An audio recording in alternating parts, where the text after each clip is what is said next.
Everyone. Well, actually, good afternoon now, everyone. Thanks for joining us. Today, we're really privileged today to be joined by two colleagues, Jamila and Jonathan from the EEF.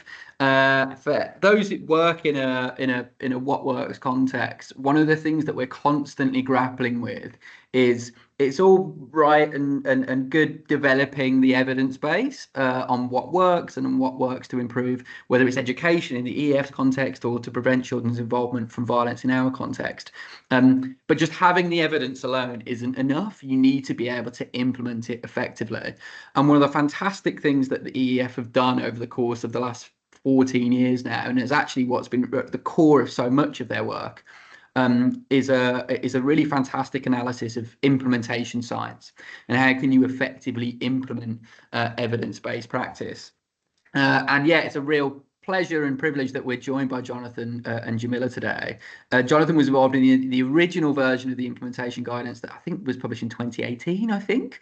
And Jonathan and Jamila have now provided an update to that guidance, which is published this year. This has been a real labour of love for both of them. They put a huge amount of work into, and is now a real sort of core part of the EES offer to schools right across the country. And I'd really encourage colleagues just to consider during the course of this presentation, what should we be thinking about how to implement all of the stages that Jamila and Jonathan will be talking through are relevant implementation stages to all of our work. So really thinking carefully about how does this apply to YF and how should we be improving our implementation. Just before I hand over as well, I should say that Jonathan is probably responsible for all the guidance reports that we now have to write and produce.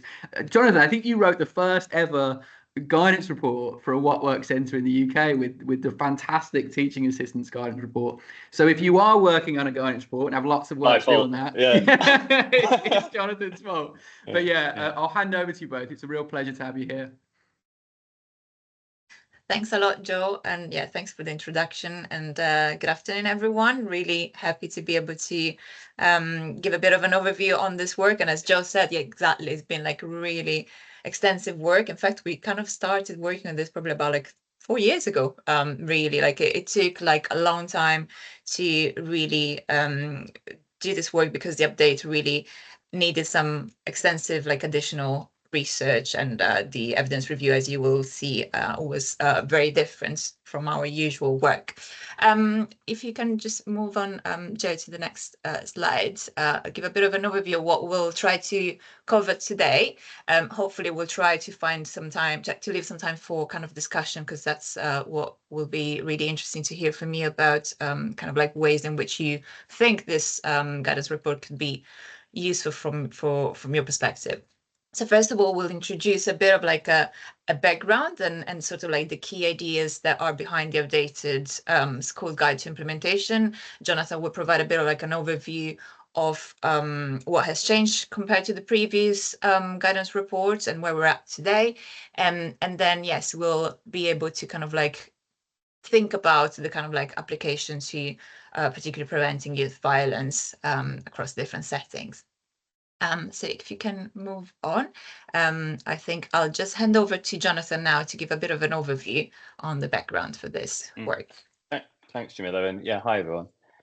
Yeah, I mean, as sort of Joe was saying, the context for EF is, you know, as you're probably aware, that the awareness of evidence and the culture shift that's gone on over the last 10, 15 years has been pretty significant, from, you know, evidence being something that a few schools were engaging with to the point where most schools now are accessing evidence-informed resources and guidance from not just the EF, but from, you know, lots of other different actors across the sector. So this is a survey that DFE did, suggesting that 90% of schools were drawing on EF resources.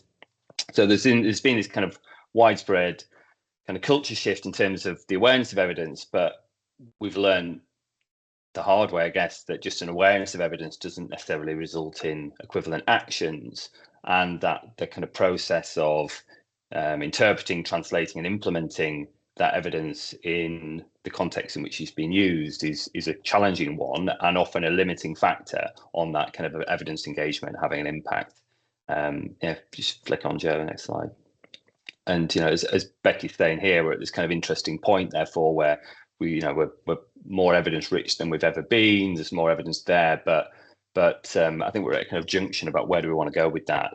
Do we now really want to think about how do we turn this evidence into equivalent tangible changes in practice, and what is that going to involve? So yeah, that's really what's behind this piece of work we've been doing on implementation. Yeah, I mean, I started this in 2018. It was a different type of guidance report. Up until this point, guidance reports had been on practices, literacy, numeracy, teaching assistant deployment, metacognition, etc. And this was a guide. I said to Kevin at the time, it was the boss. I said, I think we need to think about guidance around processes. What are the equivalent processes that are needed? And there's another guidance report on professional development, which is also looking at process. But yeah, so we wrote this guidance report. And we didn't do a specific review. It was based on some work that I'd been doing, and Bianca Alves had been doing, who's one of the original authors of this at the time. But the budget was very small. It was essentially just a kind of aggregation of stuff that was already out there. But schools found it useful. It really focused on this process of implementation that breaks it down to these 4 phases: explore, prepare, deliver, sustain. Just that in and of itself helped schools and system leaders think about how they manage and navigate process change, provided a common language so people could talk about some of this stuff that is often implicit, but it makes it more explicit. And yeah, sort of slightly unexpectedly, this has become EEF's most popular guidance report in terms of access and download. So it become very widely used, and to a degree, that kind of use had outpaced the rigor that had gone into creating it in the first place in many ways. So as Jamila said, in 2021, we were like, well, let's commission a really extensive review of evidence on implementation education and use that to kind of underpin an update to this, thinking that maybe that had last a year. And so we finished it May. It was published in April last year, so it took a long time. And that was a lot driven down the kind of the extent of evidence that was that fed into this piece of work. So there was a review team that was led by Exeter University, and there were kind of 4 packages of research that made up this evidence review that underpins the guidance. The first was a review of theories, models, and frameworks that related to implementation, not just in education, but drawing from different fields. There's then some primary research that started looking at what actually is going on in terms of implementing evidence-informed approaches in schools, so surveys, interviews, focus groups. There was then a map of the literature that looked at the evidence that was out there, and then finally there was what's called a realist review that looked for kind of empirical evidence that related to all of the kind of previous work that had been aggregated. So it's looking at what underpins effective implementation education context. And just say a bit about realist reviews. Realist reviews are not just interested in questions of what works, but they're also interested in how something works, for whom, under what context, and why. So they're interested in the kind of contextual factors that also influence how something kind of works. And that's really relevant for implementation when it's this kind of web of interconnected activities. So it's not like, you're not isolating a single thing. You're looking at how change occurs across organizations and the kind of influencing factors that underpin that. Yes, next slide, Joe, please. And yeah, it ended up being an absolute whopper of a review. I think the original final, I think the report's about 600 pages long. I think we managed to kind of condense it down by making it really single space lines, but it's a really extensive piece of work. It's the largest review on this topic in education. It's the largest review that EEF's conducted. And one of the reasons that's the case is because it draws on a wide variety of fields. So this is drawing on evidence from implementation science, behavioral science, improvement science, school improvement, school leadership, system change, evidence use. We didn't sort of narrow down the parameters of what it looked at, because all those fields of research are relevant for this topic. So it ended up being that was predominantly the reason it was kind of so large. Just relevance for your context, it was looking at not just teaching and learning, it was looking at evidence related to implementing across things like child health and development as well. It wasn't just specifically kind of looking at teaching and learning. There's quite a lot of research on implementation that draws for things like mental health interventions and things like that. So it's kind of slightly broader than just looking at teaching and learning approaches.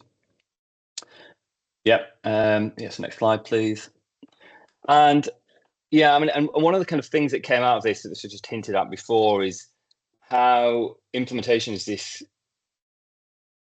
driven by a real kind of set of interconnecting factors. So we mapped lots of factors that influenced the implementation in schools, and that you can actually access this on via the review. It's an online kind of resource, and I mean, obviously you can't see what's on there, but there's lots of things. There are over 100 things on that we identified that would influence implementation in schools, and also they're highly connected. So you can see all the lines between these different factors.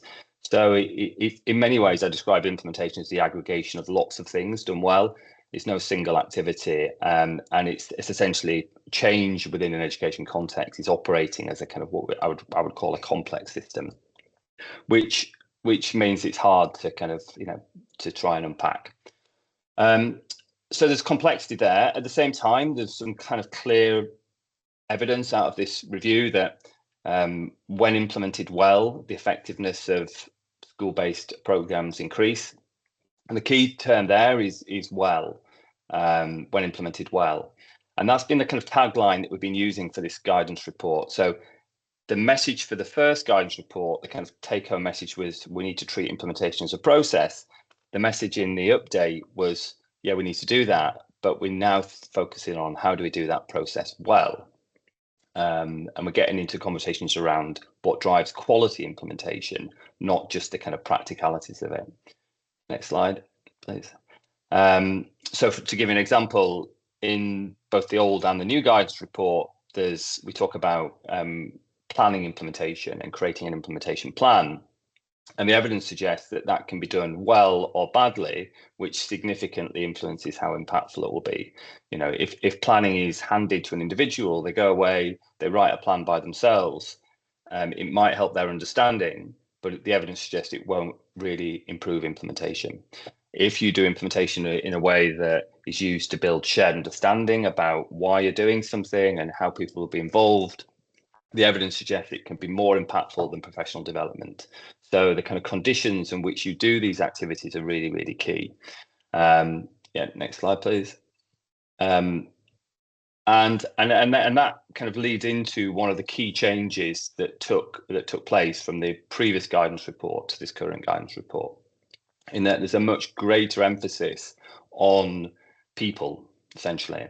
And implementation emerges as this kind of collaborative and social process that's really driven by how people think, behave, and interact.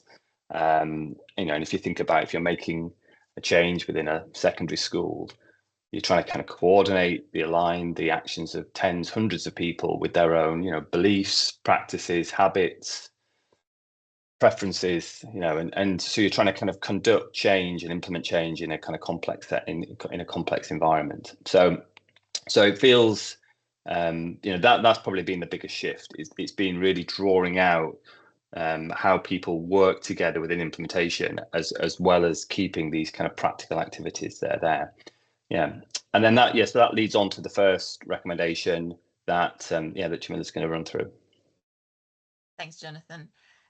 So just to give a bit of an overview, like the implementation guidance report now has 3 key recommendations, and so we'll start by looking at the first one, which is about the behaviors that drive effective implementation. So it is about adopting those key behaviors, and these are effective 3 cross-cutting behaviors that really came out strongly from the evidence review. Jonathan talked about how the realist review really was interested to understand how contextual factors would put in place specific mechanisms of change. So these behaviors are effectively those mechanisms of change. So what is important to drive effective implementation? So these are engage, unite, and reflect, and these are effectively behaviors that may sound very simplistic in a sort of like initial term, but we'll look at them in individually, like in a deeper way, to understand exactly what that means to engage, unite, or reflect. And it's important to think about these as like really underpinning every single activity that takes place within a setting, and really that kind of like drives all the kind of like activities and sort of like conversations throughout. If you can move to the next slide, please. So the first of the key behaviors that drive effective implementation, as we said, is engage. And engage is really about thinking what really drives people to feel valued and to feel part of something. So like if people value if people, are included in decisions that affect them, really eventually like end up like really valuing what they are part of. And in terms of when we think about like engaging, there are various dimensions that is important to think about. It is about being able to engage people so that they are they have the potential to kind of influence change. So really it is about being able to provide meaningful opportunities for people to really share their perspectives, their ideas, their concerns right at the start of the implementation endeavor. And this is really like beyond school staff, really extends to different parts of the community, obviously students and families and so on. Then it is to think about, engaging people in collaborative processes. So it is about thinking about ways to create ways for people to work together, and to really thinking about like solving problems and creating like way forward and planning collaboratively. So really, in an example, like in terms of like school context, implementation teams could be useful in this respect, but obviously it goes beyond that. And effectively, this really shows that like this is a way of actually making sure that people really feel part of the endeavor and actually eventually value and put effort into the effort itself. And then thirdly, it is important to think about how to engage through both clear communication as well as active guidance. So it's great to actually make sure that people are engaged so that they can drive the change and can share their perspectives, but it's also equally important that there is a kind of like clear guidance, a clear steer on what needs to happen and how. So it is about like thinking about leaders that and how they actually manage to communicate the potential direction of travels and the ways of achieving this. So really, it is about making sure that people are engaged so that they can shape what happens and at the same time being able to provide overall direction. Then if we move to the second behavior. So the second behavior is unite. So unite says like unite people around what is being implemented, how it would be implemented, and why it matters. So we all know that if people are not on the same page, this is it is very difficult to kind of like succeed in implementation. So really having different values or different understanding of what the practice is among staff really is one of the key drivers of ineffective implementations. So it is important to think about the elements that would unite people. So like in terms of this cross-cutting behavior, the most important things to think about is just to unite around values. So again, like if the approach doesn't align with people's values, they are really less likely to implement. And it is about, again, like exploring the common goals and really acknowledging and addressing the concerns and discussing the risks and benefits of taking this action. But values are not, very important, but they're only the kind of starting point, because it's fine to be aligned and united around the values. But if the knowledge and understanding of how things need to be implemented is not, again, aligned, then there would be significant issues around implementation. So again, it is important to, as we said, really align around, again, what is being implemented, how it will be implemented, and why it matters. Then it is important to think about the skills and techniques that would need to be put at play. So really thinking about what are the practical techniques that would allow the implementation to succeed. And then finally, it is important to align around the implementation process. So really thinking about what is it that needs to be put in place and thought about within the process of implementation. So for example, like if we think about a shared belief that monitoring implementation is essential for learning rather than being a punitive sort of like activity, it is a very important point to really understand why monitoring is essential as a key element of effective implementation. And that's exactly at the heart of that. And then if we move to the third behavior, that is reflect. And it's really important because actually reflect is something that really comes across throughout all the, again, the phases of implementation and across, again, like all the different aspects of implementation. So it is really about thinking about how evidence and data should really inform all aspects of implementation. And it is about ensuring that schools have the opportunities to continue to reflect and the opportunity to sort of like assess whether any change is needed based on that reflection. So really reflection underpins evidence-informed decision-making within implementation. And it is, again, important, as we said, to kind of enable like ongoing learning and improvement. And Jonathan will talk about this again, like later on, in terms of like how this matters in terms of like the phases of the, in terms of the process of implementation, and how can we kind of like build on that to improve implementation. If we move to the next slides, you will see that obviously these were the kind of like overview of the key behaviors that drive effective implementation. But obviously, it's no surprise that these don't work in vacuum. So obviously, all of this could take place, but there's so many external factors that could potentially enable or constrain these behaviors. And this is why the evidence review actually highlights other three important drivers, and these are the contextual factors that influence these behaviors that could effectively influence and again, like enable or constrain the overall implementation effort. So if you move to the next slide, so this is effectively recommendation 2 in the report. So basically it is about like attending to the contextual factors that influence implementation. And again, if you move to, yeah, perfect, great.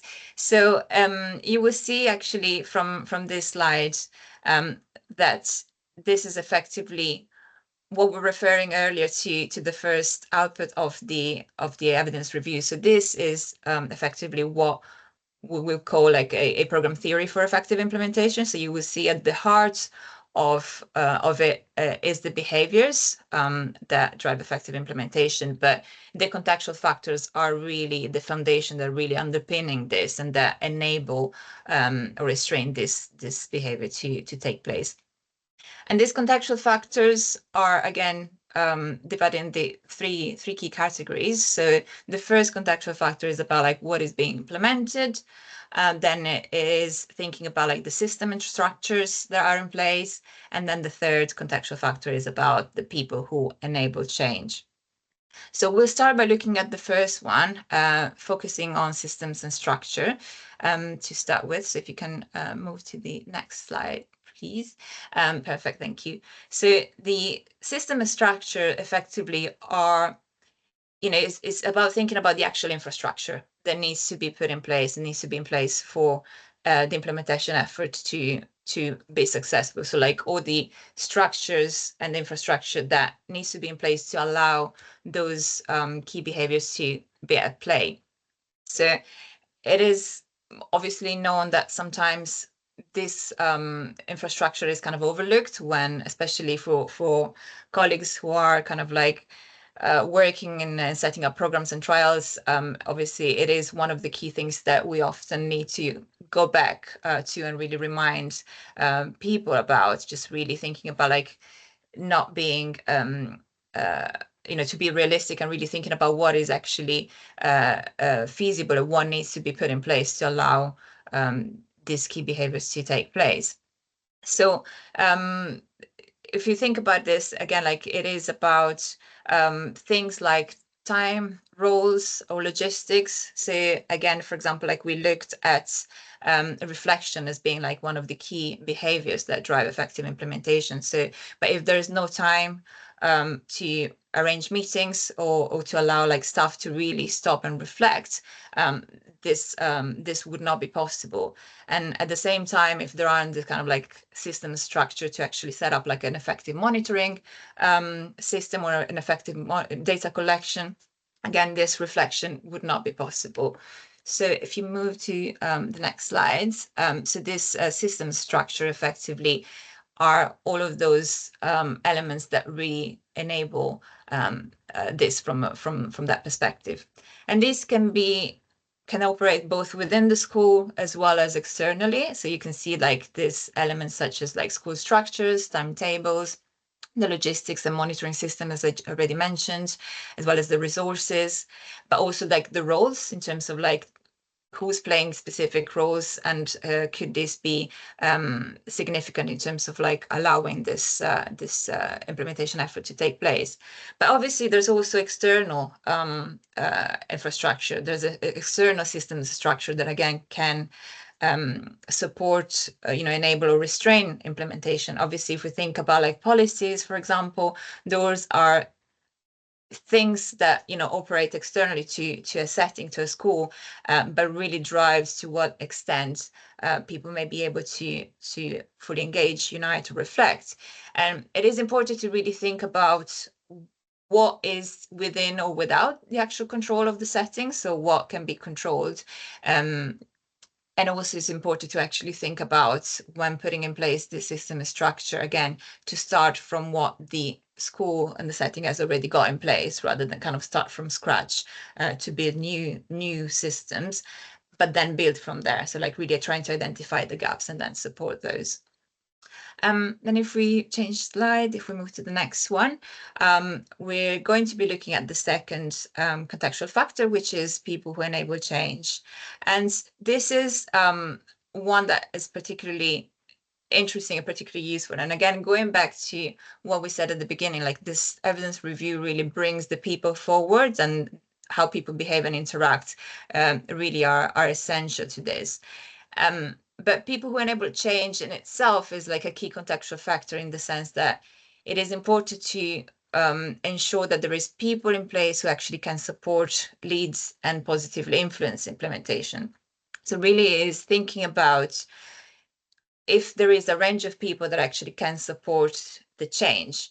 And this can be beyond senior leaders. Obviously, like it's very it's very often we kind of like think about senior leaders as the key actors of change and the key enablers of change. And as much as it's true to some extent, it is really important to think about who else within the school community can be important, actually, who is able actually to influence this change. So who are the kind of like, for example, like early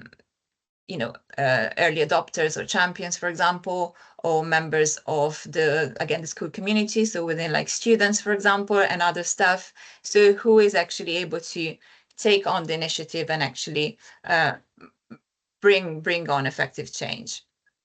And within this, it's just really important to think about sort of like distributing leadership again. So like whether it is important for leaders actually to, again, bring in different perspective and expertise, and just give the responsibility to other members of staff to actually allow this change to happen.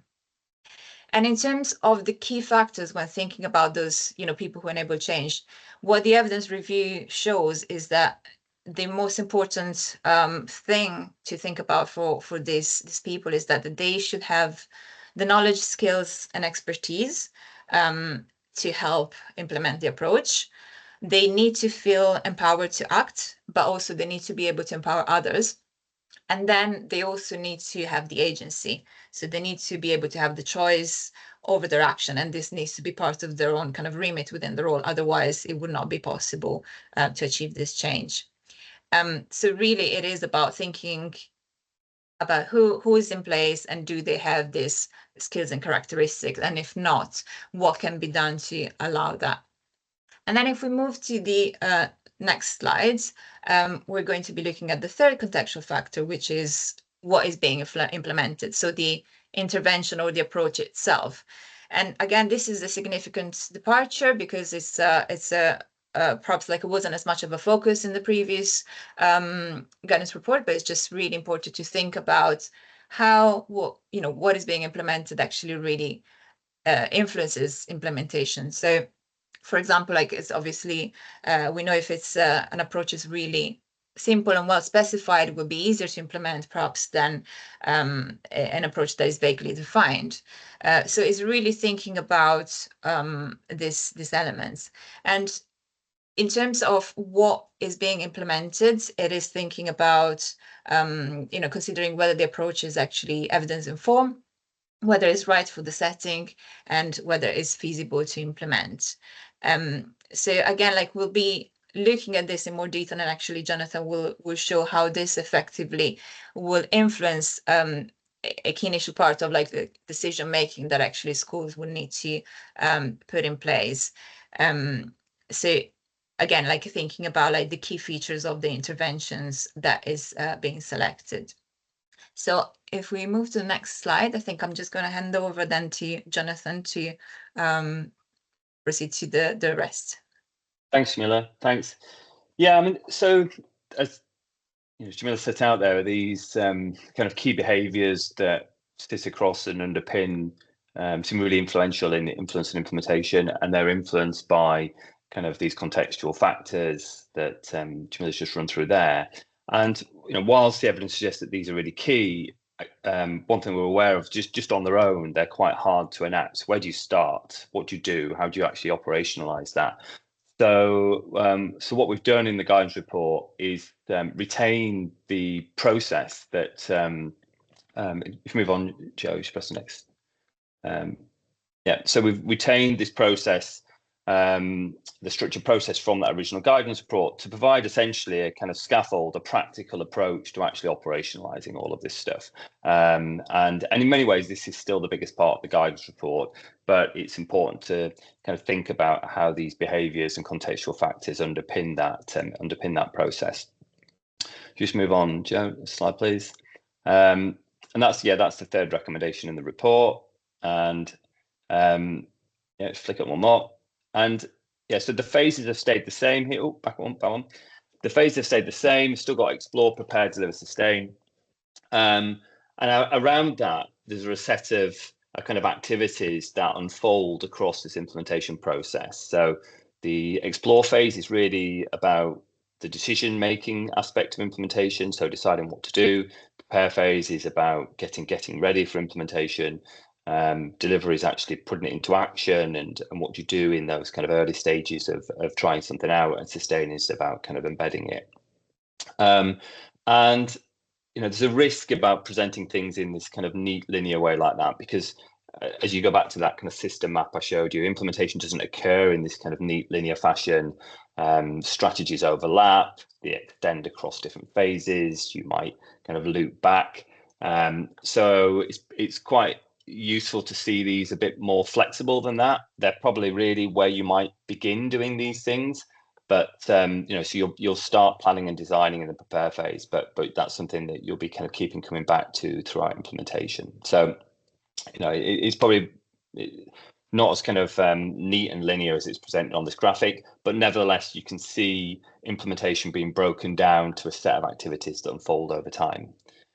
Just flick onto the next slide.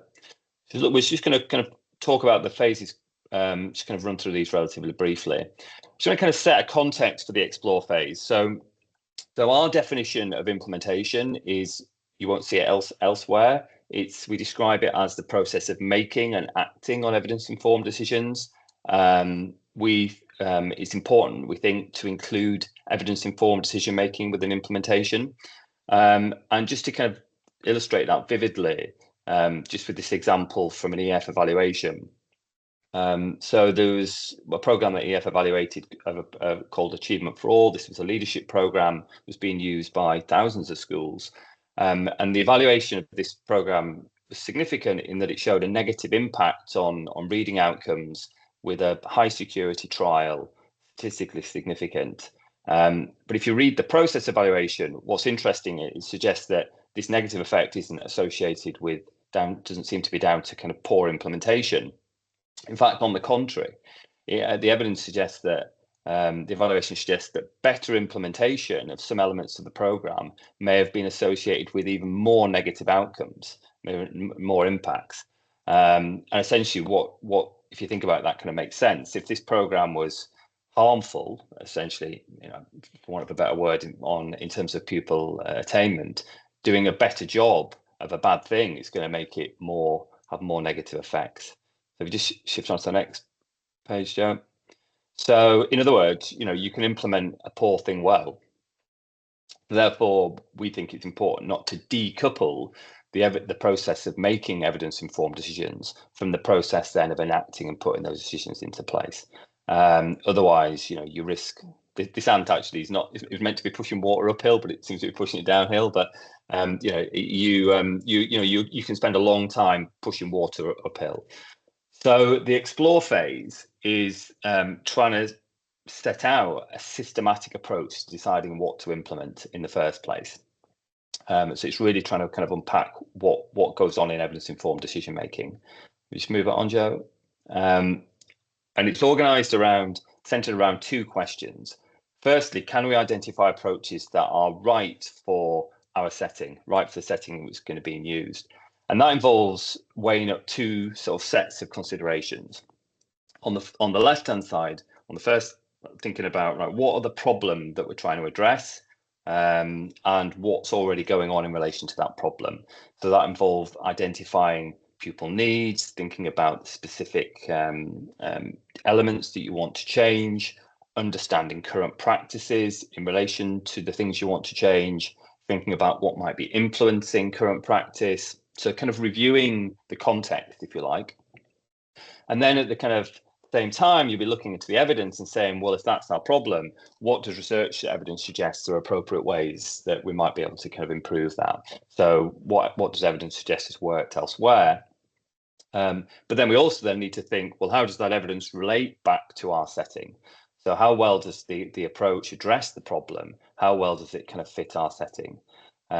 So out of that, hopefully you get you come out with a sense of, okay, well, we've identified something here that shows potential and is a good thing to do. The next question gets into thinking about, well, is it then feasible to implement? Just move it on, Joe. So so you've identified something that's right for the setting. The next thing to think about, well, is it going to be feasible to do? And that requires thinking about the kind of implementation demands of the program or practice that you're introducing. How complex is it? How much time does it take? How much professional development is going to be needed? What resources are required? And then at the same time, thinking about the setting and thinking, well, if that's the demands of the approach, what specific challenges and strengths are we going to face in implementing it in our setting? Do we have the skills in our setting to do it? Do we have the time to engage with it? Do we have the expertise? Do we have the people who are able to change? Things like that. And just move it on one more. And essentially what's going on here is a kind of conversation, if you like, between, on the left-hand side, thinking about the needs and setting that you're implementing in a school, a trust. What's the kind of context? And then on the other side, thinking about, right, well, what potential evidence-informed approaches that are going to be suitable for that? And it's a dialogue. It's not a kind of, you're trying to get this match and fit between the two things. You're trying to kind of align the things. It's not it doesn't operate in this kind of step-by-step kind of way. So that's essentially that graphic encapsulates that explore phase and it gets into the various activities in more depth in the guidance report. So if that's the explore phase, the prepare phase really is, well, if the explore phase is about embracing complexity and finding kind of manageable solutions, the prepare phase is about building coherence and clarity on the direction of travel. And the first activities that we talk about are around planning implementation effectively, and doing that in a collaborative way, so people get a shared understanding about why you're doing something, what exactly is going to be implemented, how is it going to be implemented, how are you going to know the change is occurring, and ultimately what you're trying to achieve in doing this. So we have a kind of planning template that walks people through those different considerations. But this stage is also about the kind of more practical aspects of preparing. So you'll be building a system to monitor implementation. You'll be starting to probably use professional development to train staff. You'll be building those systems and structures that Jamila talked about that are going to be needed to support implementation. It will involve leaders communicating the direction of travel and building kind of like clarity about where things are going. So it's all kind of about, you know, getting the intervention and the approach in a place where it has a good chance of success. The next phase, the deliver phase, is, take it on one more, is really about trying to understand and frame initial implementation, not as something that you just kind of drop in and it goes. It's more about a process of learning and improvement, really. We're trying to kind of frame that initial process of implementation as one whereby, you know, it's not going to go perfectly initially. If you think about, the other thing I would say, think about anything you learn in your adult life, an instrument, a hobby, learning to drive, you fully expect to be terrible at it initially, but through practice, feedback, support, you get better over time. And I think that's quite a good way to think about initial delivery within education or in settings. So we need to think about how we support and encourage people in those initial early efforts. It's about providing prompts and reminders to keep it kind of present in people's minds. It's about kind of reinforcing initial training, perhaps with more hands-on coaching and applied support in the classroom. But it's also about monitoring and evaluating, because you can't make improvements if you can't treat delivery as a learning process unless you're gathering insights on how implementation is going. So this is about using kind of monitoring data to make improvements, to identify problems, to identify successes to those problems, and then kind of tailoring implementation in response to those challenges as you're occurring. So treating this kind of delivery as a dynamic process of kind of learning and improvement. I mean, the analogy of the curling here on the left-hand side, you know, by the way, I've never curled, so I'm just completely winging this, but you know, I'm pretty sure that they don't just launch the stone and sort of leave it. You know, the person with the broom sort of brooms the ice, they speed it up, they steer it, they're kind of guiding that kind of stone onto its target. It's an active process, and they're trying to kind of land it onto the land it into the target. So when we're thinking about initial implementation, we should be thinking that in this way. It's a kind of dynamic process. It's not like kind of launching something and just hoping for the best. We should tend to it, nurture it, and try and kind of guide it in a way that we're looking to achieve. And then the sustain phase, just kind of finally, it's an area actually where the guidance changed a lot, and there's a lot of evidence around what drives sustainability in education. And the kind of simple answer is that sustainability is built by doing a lot of the earlier stuff well. So the evidence suggests that something will sustain if people are united in terms of why something is being done. Evidence suggests it will be sustained if professional development is being done that's been revisited and dynamic and kind of changing over time. So really, if you're thinking about sustainability just at the point of sustainability, it's probably too late. And it's really about thinking about how do you do the explore, prepare, deliver stuff well. And if you do that, then the evidence suggests that that will support an approach over time. Just press it one more time, Joe. There are some specific things we talk about at this point.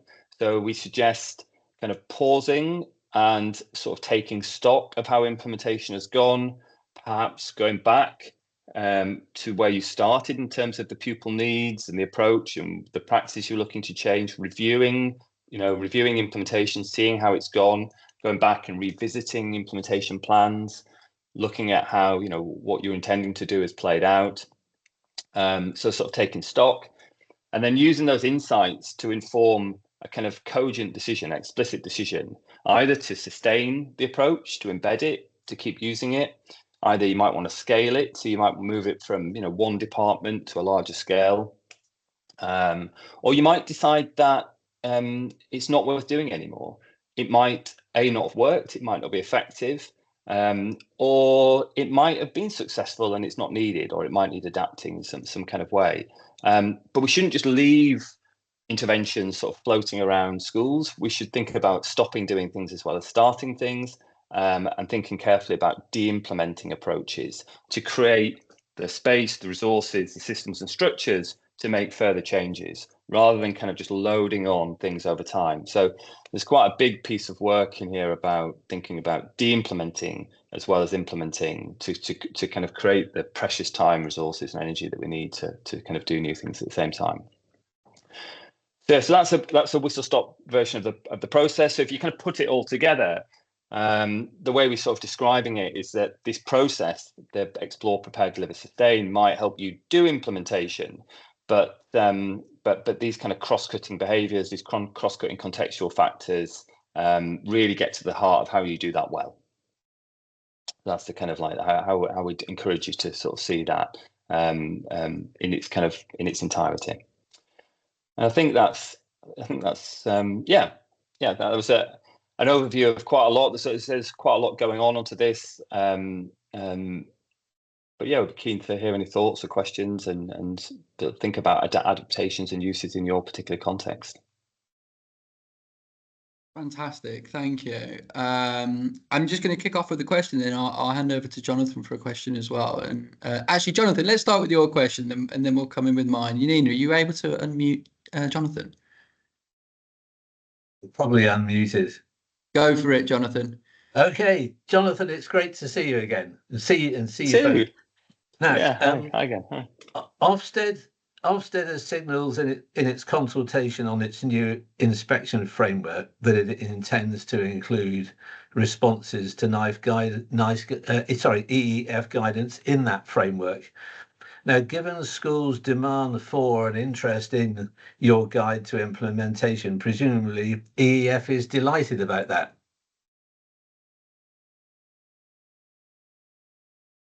I actually don't know that. That's the first I heard of that, but yeah, it sounds great. Just the first time I'd actually see it. So they're making explicit reference in the framework to using EEF guidance. Then. Yeah, in the consultation that's out to the public. Well, that's great to hear. Joe, I've got one more really, if that's allowed.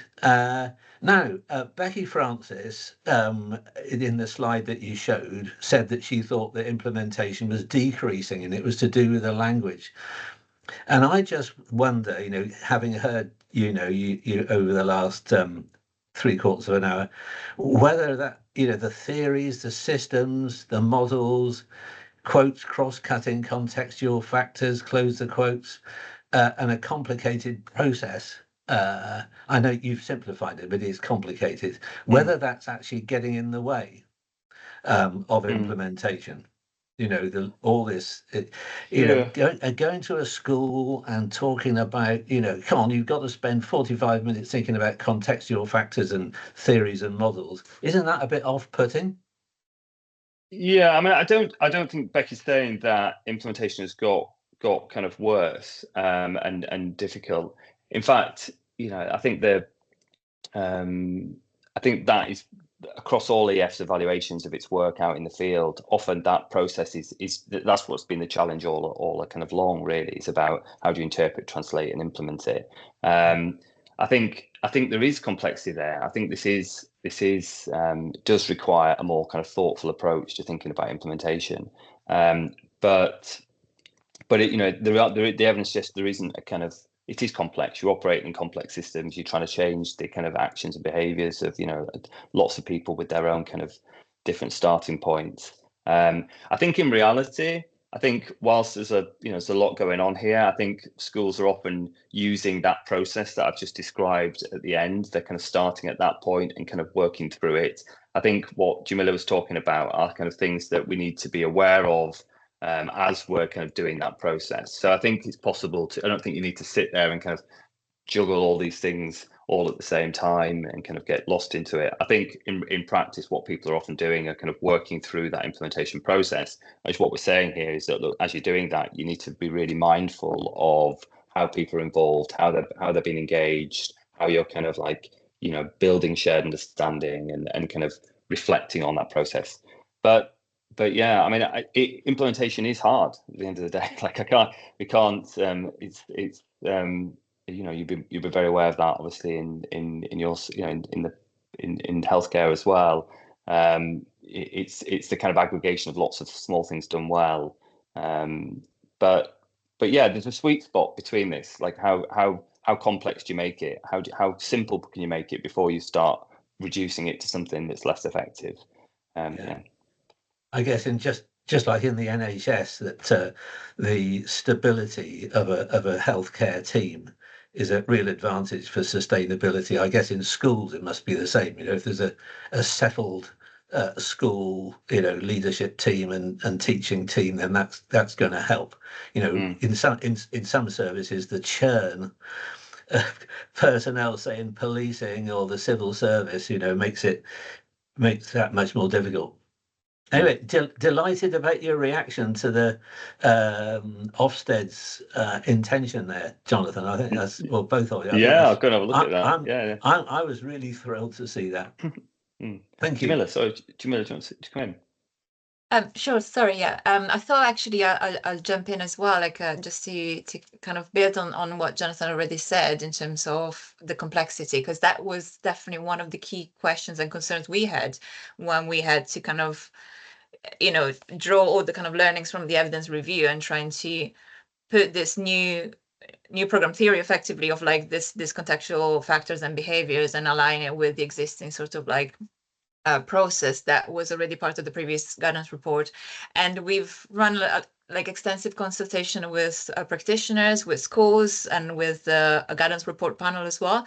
And as much as we were actually concerned about the complexity, actually it was really interesting to see that in fact they were seeing this as almost like putting towards their concern, in the sense that like it appeared that actually schools already think about these things to some extent, as in like they knew that what was missing was guidance on how to really bring people together, or they knew that it is important to kind of like have shared values, but they were struggling to kind of like find out how to do it, how to find effective time.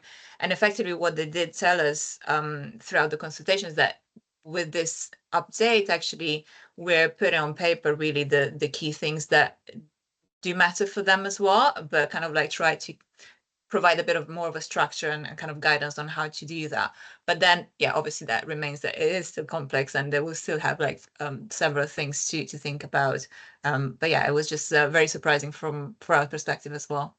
And I think one of the really fascinating things that you shared at the outset of the presentation is, EEF have done about 20 guidance reports, haven't they? And a lot of these are on topics and areas that are of great interest to schools, whether that's literacy or numeracy or metacognition or teaching assistance.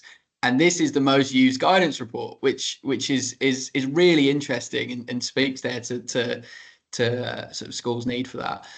Just sort of relating to our, I mean, we're publishing a guidance report on Wednesday. The fantastic Freya, I think he's on this call, has written it on focused deterrence, which is an intervention that's right at the top of our toolkit. And that's actually separated the guidance into 4 parts, which is prepare, identify, implement, and monitor, which it takes a lot from the implementation process. And that prepare point is the essentially decide whether this is the intervention you should do in your context. So there's clearly a significant read across there. Just one question for me before we wrap up. Obviously, you knew a lot about implementation when you did the first review and first guidance report. Is there anything that surprised you in that second review that actually sort of shifted? Because I really like how it's, the first one is implementation of the process, the second is you do it well, and you spoke a bit about how sustain came through a bit more. Is there anything that surprised you in that second guidance report that you didn't include in the first? Jonathan? Yeah. I mean, I think there's some areas where there's less evidence. I think what was surprising where there's perhaps less evidence than you would expect, perhaps. So implementation teams are a good example of that, where there's a lot of focus, and you can find frameworks that put a lot of effort into talking about implementation teams. And I think implementation teams can be great. They can be a vehicle for bringing in what Jamila described as various people to enable change. They can aggregate leadership and expertise on the topic. They can create a kind of team of people to support an intervention. But there was actually surprising little evidence around the role and impact of implementation teams. Doesn't mean necessarily they're not effective. Obviously lack of evidence doesn't mean lack of effectiveness. But there was a number of areas like that where there wasn't a lot. There was very little on mandating change.